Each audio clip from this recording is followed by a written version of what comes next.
Nizamu ya tatu. Wanangu tunaenda na tatu pesa au sio? Yaani hii tunakupa. Yaani unajua kuna watu mwingine unaweza ukacheza huko ukaweka ubashiri ukaumiza kichwa lakini ukaja pia huku ukafanya mambo yako. Tatu pesa na yenyewe shika simu. Nyota 150, nyota 87. Haya. Hapa unakwenda namba 8. Shinda nini?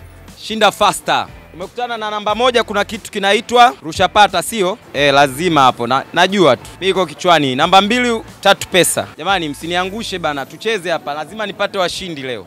Tatu pesa. Hii hapo. Sasa mimi nataka uende hapa hivi ili ukutane na sanduku lako la bahati. Kuna sanduku la bahati. Ukishaenda namba 2 kwenye tatu pesa utakutana na sanduku lako la bahati. Sanduku la bahati lina blue, lina kijani, lina nyekundu. Hili ni sanduku la bahati. Haya.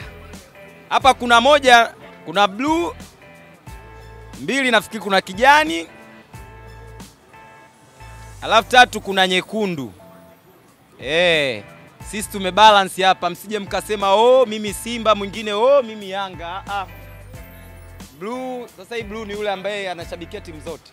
Sijajua mimi. Kama unataka unaamini lako au sanduku lako la bahati kijani ndio ushindi wako. Najua Jabili lazima utaenda hapa. Unaenda kwenye nyekundu.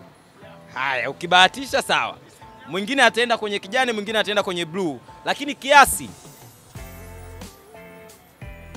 ni ile shilingi 100.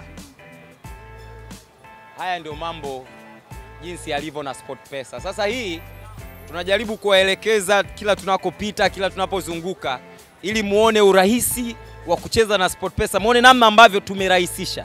Mbali ya kuweka ubashiri ukashinda, mbali ya kucheza super jackpot, mbali ya kucheza midweek jackpot, mbali ya kucheza casino, unaweza ukapiga mkwanja wako ukiwa umekaa nyumbani kwa shilingi 100 tu.